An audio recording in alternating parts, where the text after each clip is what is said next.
लोकांनी भारतामध्ये किंवा राष्ट्रभक्तांनी कालचा सामना पाहिलेला नाही, बरं का. त्याने ब्लॅकआउट केला. काल अनेक ठिकाणी दाखवायचा प्रयत्न झाला तेव्हा लोकांनी हाणून पाडला तो प्रयत्न. PVR असेल, अन्य ठिकाणी असेल. आधीच्या मॅचला काहीतरी त्या पाकिस्तानच्या मॅचचे काय हस्तांदोलन करायला नकार देत. अरे खेळलात ना मैदानावर त्या. काल तुम्ही काहीतरी जिंकला असं मला कळलं. आम्ही काय बघत नाही, हे धंदे आम्ही करत नाही. काल तुम्ही काहीतरी जिंकलात तेव्हा तो पाकिस्तानचे कोणी मंत्री आहेत, मोहसिन नकवी, जे एशियन क्रिकेट काउन्सिलचे अध्यक्ष आहेत. त्या काउन्सिलवरती भारतीय जनता पक्षाचे पुढारीसुद्धा आहेत महाराष्ट्रातले. काल तुम्ही त्यांच्या हस्ते ट्रॉफी घ्यायला नकार दिला. अरे पण तुम्ही खेळलात आणि 15 दिवसापूर्वी त्याच मोहसिन नकवीबरोबर याच भारतीय संघानं फोटो काढले, हस्तांदोलन केलं ड्रेसिंग रूममध्ये किंवा कुठल्या तरी एका कार्यक्रमात. मग तुम्ही देशाला काय मूर्ख बनवताय? तुम्ही देशाला मूर्ख बनवताय का? बाहेरचं एक रूप वेगळं आहे मैदानावरचं आणि आतलं रूप वेगळं आहे. तुम्ही कोणाला मूर्ख बनवताय? तुम्ही काय प्रधानमंत्र्यापासून काही प्रेरणा घेतली आहे का देशाला मूर्ख बनवण्याची आपल्या? ते जसं मूर्ख बनवतात भाजपचे लोक, हे आता लोकांसमोर येणं गरजेचं आहे.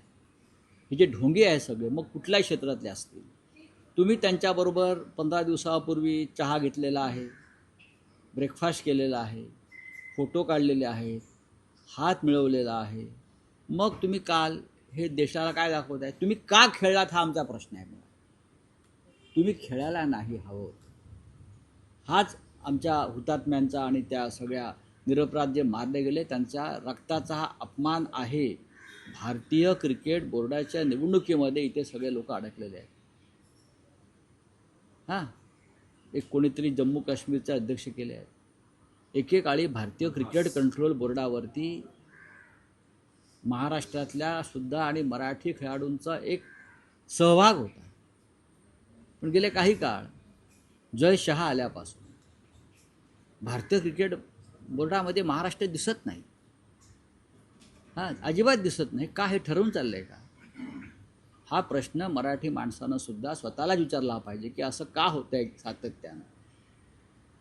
भारतीय संघ असतील, क्रिकेट बोर्ड असेल, अनेक या संस्था क्रिकेट संदर्भात आहे, त्यातून अगदी महाराष्ट्राला दूर करण्याचं काम पद्धतशीर सुरू आहे. कर्णधार सूर्यकुमार यादवने हा विजय भारतीय सैन्याला समर्पित केले आणि बक्षिसाची रक्कमही सैन्याला तुम्ही खेळलात का हा प्रश्न आहे. बक्षिसाची रक्कम का असते?